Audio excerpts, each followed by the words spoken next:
वह नेता नेता नहीं जिसके पीठ पर पुलिस के लाठी का छाप ना हो। वह नेता नेता नहीं जिसके पीछे कोई अनसुनी कहानी छिपा ना हो। जी हाँ, झारखंड की राजनीति, यहाँ के राजनेता और उनकी बातें बड़ा ही अनोखी है।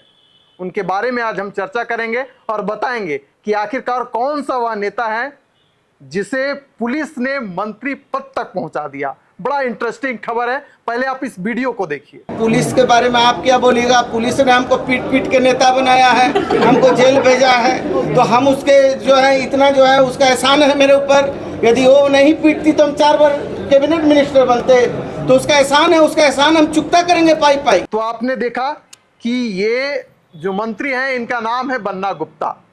फिलहाल ये स्वास्थ्य मंत्री हैं और इन्होंने कल खुद अपने ही जुबान से कहा कि पुलिस ने ही मुझे मार मार कर पीट पीट कर आज इस पद तक पहुंचाने का काम किया है।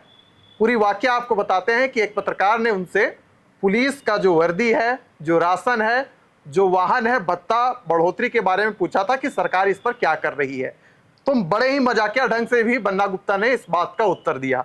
हमारे सहयोगी निरंजन जी और उदय जी इस वक्त हमारे साथ मौजूद हैं। बन्ना गुप्ता जी अपने कविता के लिए जाने जाते हैं, बड़ा ही हंसी मजाक के लिए जाने जाते हैं। कल उन्होंने खुद इस बात को स्वीकार भी किया कि अगर पुलिस ना होते तो मैं इस पद तक नहीं पहुंचता। उनका कर्ज चुकाऊंगा, उनका एहसान चुकाऊंगा। बन्ना गुप्ता ने भले ही मजाकिया लहजे में इसको बात को रखा है जी, लेकिन आप देख लीजिए कि जो सार्वजनिक जीवन में है या ऐसे कई नेता हैं, फहरिस्त बहुत लंबी है जो नेता पुलिस की लाठी खाकर और नेता से बड़े नेता बने हैं, सामान्य नेता से बड़े नेता हैं बने हैं। और नेताओं का काम ही है जनता की आवाज़ उठाना। तो कई मौके ऐसे आते हैं जब उन्हें पुलिस की लाठियाँ खानी पड़ती है। कई ऐसे ज्वलंत मुद्दे हैं या समस्याएं हैं लोगों की जिसको लेकर वो सड़क पर उतरते हैं और उनका पुलिस से, प्रशासन से मुठभेड़ होता है, मारपीट होती है। और कोई ऐसा नेता नहीं है जो बड़े पद पर पहुंचा है वो संघर्ष न किया हो, पुलिस की लाठी नहीं खाई हो, उस पर 2-4 मुकदमे न हुए हों। तो चूँकि बन्ना गुप्ता भी एक ऑटो यूनियन के नेता थे जी, और बहुत संघर्ष करके वो यहाँ तक पहुँचे हैं। उनकी भी कहानी बड़ी दिलचस्प है जी। वो बहुत ही आम व्यक्ति हैं और वहाँ से उन्होंने अपने सियासी सफ़र की शुरुआत की और यहाँ तक पहुँचे हैं।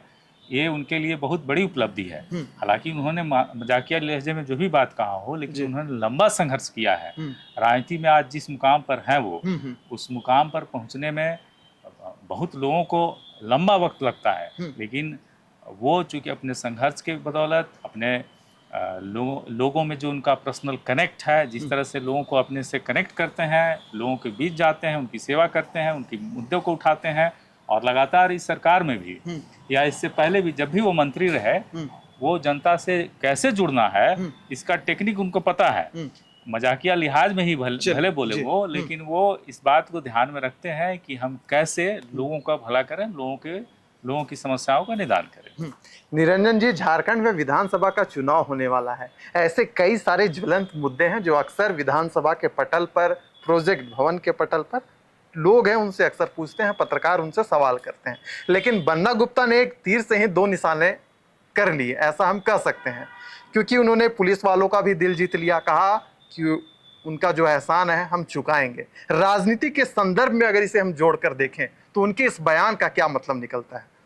विशाल, मंत्री बन्ना गुप्ता ने जिन बातों को मजाकिया लहजे में ही कहा जी, वह बात बहुत गंभीर है, बेहद ही गंभीर है। जी, जिस पुलिस का आप आज पीठ पोछने वाली जो बात आपने कहा है कि इनके ऊपर मेरा एहसान है, तो इस राजनीतिक गलियारों में आज उनकी यह बात चर्चा का विषय बना हुआ है।